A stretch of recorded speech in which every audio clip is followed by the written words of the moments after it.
Solutions chapter में हम next topic जो हमारा फोर्थ टॉपिक है एक्सप्रेशंस ऑफ कंसंट्रेशन। कंसंट्रेशन क्या होता है? Concentration is relative expression of composition of A solution. जैसे सॉल्यूशन में हम जानते हैं कि एक सॉल्यूट होता है और एक सॉल्वेंट होता है। हम बाइनरी सॉल्यूशंस की बात कर रहे हैं, इससे भी हम मल्टीपल सॉल्यूट्स को कंसीडर नहीं करेंगे, सिंगल सॉल्यूट को ही कंसीडर करेंगे।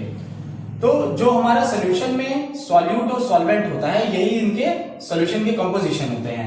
इनके क्वांटिटेटिव या क्वालिटेटिव एक्सप्रेशन को ही कंसंट्रेशन कहा जाता है।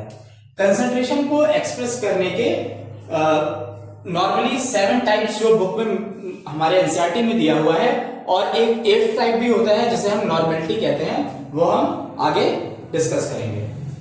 हमारे फर्स्ट फॉर्मूला जो एक्सप्रेशन ऑफ कंसंट्रेशन है वह है mass percentage of a component. अगर हमें किसी कंपोनेंट का मास दिया हुआ है और सॉल्यूशन का मास दिया हुआ है तो हम इस फॉर्मूले का यूज करते हैं। सिंपल फॉर्मूला है मास of the component in the solution upon total mass of the solution into 100। Mass of the component, जैसे हमें एक सॉल्यूशन दिया हुआ है, सॉल्यूट हमारा A है, सॉल्वेंट हमारा B है, सॉल्वेंट का मास Ma दिया हुआ है, सॉल्यूट का मास Ma दिया हुआ है, सॉल्वेंट का मास Mb दिया हुआ है, और हमसे मास परसेंटेज ऑफ A पूछे तो simple Ma upon Ma plus Mb into 100। Ma plus Mb क्यों? क्योंकि फॉर्मूले के डिनोमिनेटर में क्या है? Total mass of the solution. Total mass of the solution क्या होगा? Mass of the solute plus mass of solvent. Next formula similar है, वॉल्यूम में मास की जगह पे यहाँ volume percentage of a component equals to volume of the component divided by total volume of the solution into 100। Simple Ma की जगह अगर Va दिया हुआ है, Vb दिया हुआ है, परसेंटेज क्या हो जाएगा? Va upon Va plus Vb into 100। Okay. Third, mass by volume percentage. अगर मास ऑफ सॉल्यूट दिया हुआ है और 100 ml ऑफ सॉल्यूशन दिया हुआ है, इस केस में हमसे पूछता है weight by volume percentage. Simple सा फॉर्मूला है मास of the solute upon 100 ml of solution into 100। Example, solute का मास हमें Ma दिया हुआ है और जो वॉल्यूम ऑफ सॉल्यूशन है वो हमें दिया हुआ है 100 ml और 1000 ml,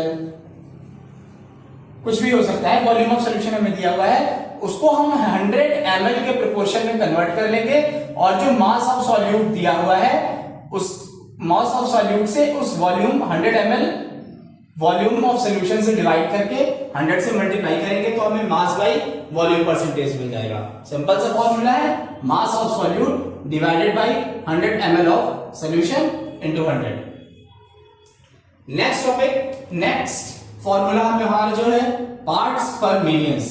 पार्ट्स पर मिलियंस में क्या है कि जो हमारे कंपोनेंट हैं A और B, इनके नंबर्स दिए हुए हैं।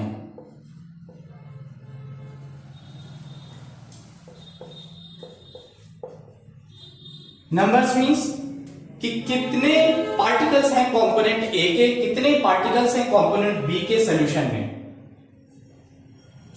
वहां से हम निकालते हैं पार्ट्स पर million of the component.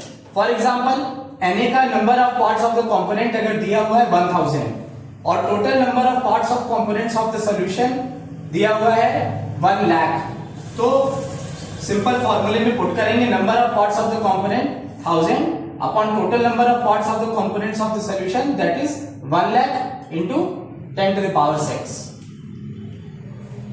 Next expression of concentration हमारा है mole fraction of a component. Mole fraction of a component में हमें कंपोनेंट्स का नंबर ऑफ मोल्स दिया होता है। नंबर ऑफ मोल्स कैसे निकालते हैं ये हम 11th में पढ़ चुके हैं। नंबर ऑफ मोल्स होता है wait of the component upon molecular wait.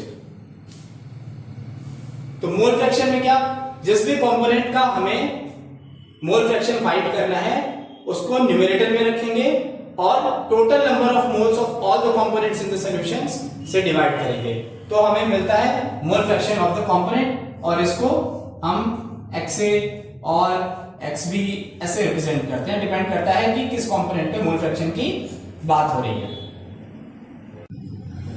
Next हमारा एक्सप्रेशन ऑफ कंसंट्रेशन जो है वो है मोलैरिटी। मोलैरिटी का फॉर्मूला क्या होता है? Moles of solute upon volume of solutions in litre. Mole of solute simple है, अगर सॉल्यूट का वेट दिया हुआ है तो उसके मॉलिक्यूलर वेट से उसको डिवाइड करेंगे तो मोल्स ऑफ सॉल्यूट मिल जाएगा। फिर इस वैल्यू को जो सॉल्यूशन का वॉल्यूम है लीटर्स में उससे डिवाइड करेंगे तो हमें मोलैरिटी मिल जाएगी। इसे कैपिटल M से डिनोट करते हैं। नेक्स्ट एक्सप्रेशन ऑफ कंसंट्रेशन हमारा मोलैरिटी, इसको स्मॉल m से डिनोट करते हैं। फॉर्मूला क्या होता है इसका? Moles of solute upon mass of solvent in KG. Moles of solute as it is निकालेंगे, weight upon molecular weight of the solute, और मास ऑफ सॉल्वेंट क्वेश्चन में दिया होगा इन केजी। नेक्स्ट जो हमारा टॉपिक है, जो नेक्स्ट हमारा एक्सप्रेशन ऑफ कंसंट्रेशन है वो है नॉर्मेलिटी। ये न्यू एनसीईआरटी में नहीं दिया हुआ है, बट ये बहुत इंपॉर्टेंट टॉपिक है। ये हमारे सीयूटी या जेईई नीट एग्जाम्स में अक्सर पूछता है। नॉर्मेलिटी भी एक एक्सप्रेशन ऑफ कंसंट्रेशन है। इसका फॉर्मूला क्या होता है? Number of gram equivalents of solute upon volume of solution in litre. तो वॉल्यूम ऑफ सॉल्यूशन मोलैरिटी में भी था, वॉल्यूम ऑफ सॉल्यूशन नॉर्मेलिटी में भी है। मोलैरिटी में हमारा वॉल्यूम ऑफ सॉल्यूशन नहीं है, मास ऑफ सॉल्वेंट है। तो ये क्वेश्चंस को सॉल्व करते समय ध्यान रखना होगा कि अगर हमें मोल्स ऑफ सॉल्यूट दिया हुआ है लेकिन मास ऑफ सॉल्वेंट अगर दिया है तो मोलैरिटी कैलकुलेट करेंगे, और अगर वॉल्यूम ऑफ सॉल्यूशन दिया हुआ है तो मोलैरिटी कैलकुलेट करेंगे। नॉर्मेलिटी में हमारे न्यूमरेटर में जो है expression number of gram equivalents of solute, number of gram equivalents of solute कैसे निकालते हैं? जो सॉल्यूट का वेट है ग्राम्स में, उसको इक्विवेलेंट वेट से डिवाइड करते हैं। इक्विवेलेंट वेट क्या होता है? इक्विवेलेंट वेट डिपेंड करता है कि किस तरह का रिएक्शन है। अगर एसिड बेस रिएक्शन है, एसिड बेस रिएक्शन है तो इक्विवेलेंट वेट ऑफ एसिड कैसे निकालते हैं? Molar mass of acid divided by the basicity.